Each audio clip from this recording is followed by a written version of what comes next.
c'est l'hypocrisie permanente. C'est quoi le monde du foot?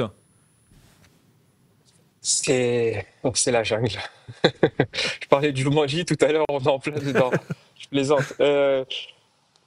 C'est pas facile, hein. On va parler de Kylian comme on parle de Kylian. Kylian, il est passé de l'héros national à l'ennemi public numéro un, limite. Malheureusement, c'est le football. C'est comme ça. Et tout est remis en cause tous les jours, tout le temps. Tu vas jouer, eux, ils jouent tous les 3 jours. Ils ont joué contre Marseille, il a mis son doublé, si je dis pas de bêtises. Le prochain match, ils perdent, ils vont lui tomber dessus. T'as pas le temps de t'asseoir, limite. Tu continues tout droit, t'as pas le temps de regarder derrière et tu restes concentré.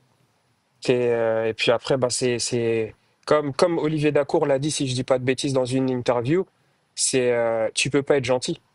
T'es dans un milieu, tu peux pas être gentil. Arsène Wenger aussi l'a très bien expliqué aussi, tu dois montrer les crocs, tu dois montrer ta loi dans le vestiaire. Après, il y en a qui arrivent à faire ça naturellement, il y en a qui se créent un personnage, qui créent un caractère. Mais à la finalité, de mon point de vue, dans mon expérience et de ce que j'ai plus ou moins expérimenté, tu deviens un monstre. Quand tu dis ça, Gaël, c'est-à-dire parce que toi, voilà, de ce que je comprends, tu dis que toi, tu n'as jamais été entre guillemets faux, tu t'es jamais inventé un personnage, sans forcément te donner de nom, mais toi, tu as vu des joueurs justement se créer un personnage, et si oui, comment ça se passe? C'est quoi? Ils parlent beaucoup dans la presse, ils se rapprochent du coach, comment tu peux nous expliquer ça? Alors, ce qu'il faut comprendre, c'est que c'est une chance aussi parce que, pardon, je vais entraîner plus tard, j'ai joué à tous les niveaux. J'ai tous les niveaux, toutes les cultures différentes.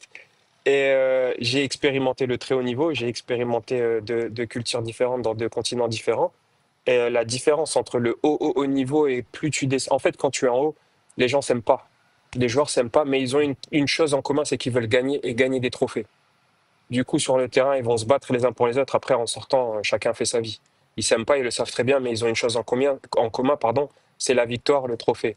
Maintenant, plus tu vas descendre, plus ça va être individualiste en mode je veux faire mes stats. Ils pensent qu'ils vont signer au Real de Madrid, mais vous allez aller nulle part. Au pire, vous allez aller dans le milieu de tableau du championnat où vous êtes.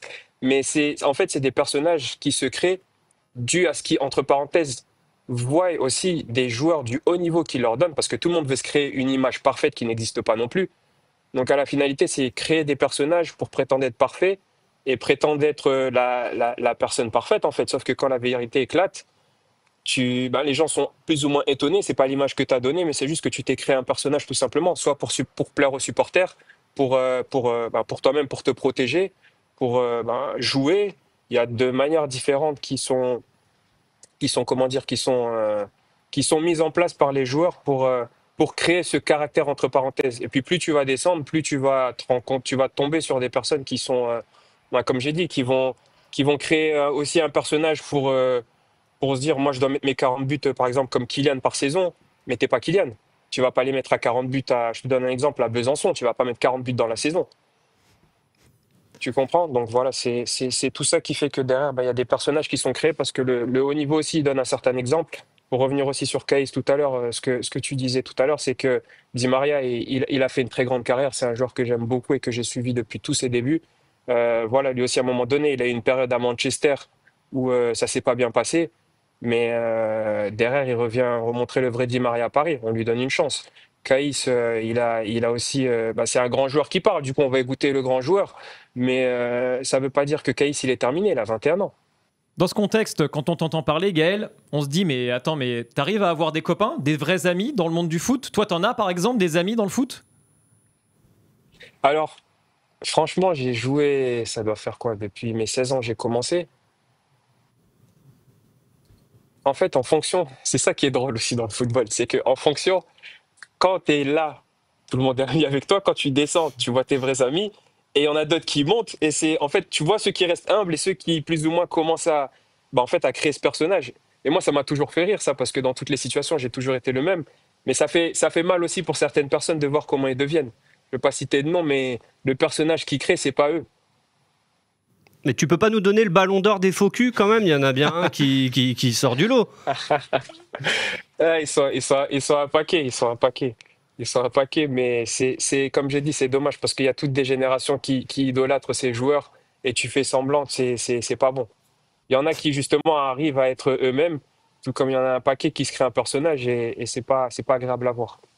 Gaël, imagine on est dans le vestiaire avec toi. Comment ça se passait quand tu étais au haut niveau et que tu avais les faux amis qui venaient vers toi? Ça se passait comment? On te dit ouais, t'es le meilleur, t'es bon, viens on va manger ensemble? Ou comment ça se passe en fait? Comment tu repères entre guillemets les faux amis? Parce que quelque part tu peux les déceler qu'après avoir été déçu, non? Oui, après, une personne déjà qui vient critiquer quelqu'un facilement une autre, je ne veux pas vous refaire l'histoire, on sait déjà commencé. Donc voilà, c'est que ces personnes-là, elles vont toujours aller à droite, à gauche. Et en parlant de haut niveau et de niveau, plus tu vas descendre, ça, au niveau, il n'y a pas. S'il y a des groupes, oui, il y a des groupes, ça va se voir directement. Il y a des gens il y a des affinités aussi qui se créent dues au football, qui peut une facilité de jouer les uns avec les autres. Il y a aussi le fait qu'il y a la langue aussi. Des fois, il y a la barrière de la langue. Mais t'as jamais d'orange, entre parenthèses, c'est comme si tu avais un panier de fruits et tu as une orange pourrie dedans. T'as jamais l'orange pourrie qui va venir dégouliner sur les autres. Ça, celui-là, il va se faire reprendre de voler directement. Tandis que plus tu vas descendre, l'orange pourrie arrive à déteindre sur tout le monde. Gaël, c'est quoi le vestiaire Quel est le vestiaire le plus sain que tu as connu et le vestiaire le plus malsain que tu as connu parmi les clubs dans lesquels tu es passé? Le plus sain, c'était à Lens. Ouais. Le plus sain, c'était à Lens. Pourquoi?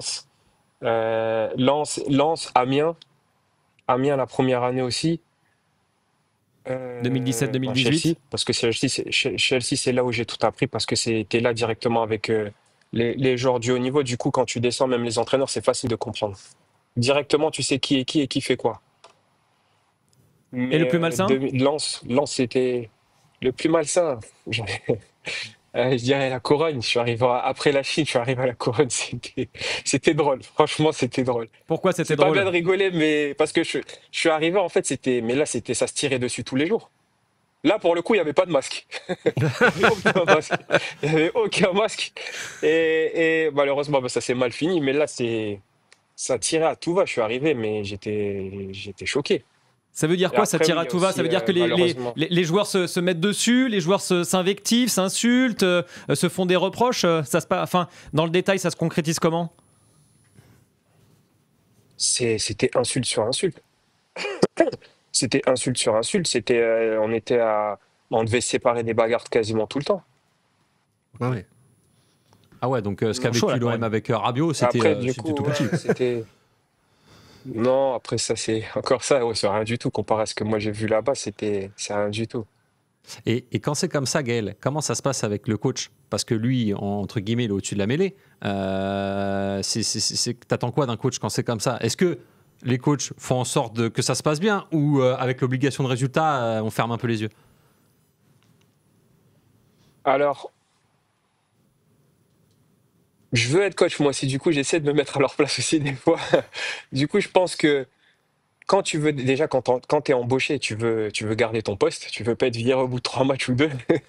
Déjà, de un, tu dois faire en sorte d'avoir les résultats. Maintenant, quand t'as pas les résultats et que ça se passe mal, tu dois faire des choix très importants parce que tu dois même des fois sacrifier des joueurs qui peuvent être un problème. Même s'ils te permettent de gagner, tu dois faire des sacrifices aussi. Euh, Après, il y a beaucoup de coachs qui se cachent derrière, certes, parce que ça, j'ai vu des scènes très marrantes aussi où des coachs envoyaient des joueurs au charbon, leur capitaine, et lui disaient va t'occuper de ça. Et puis le joueur, il se faisait rentrer dedans par tous les joueurs.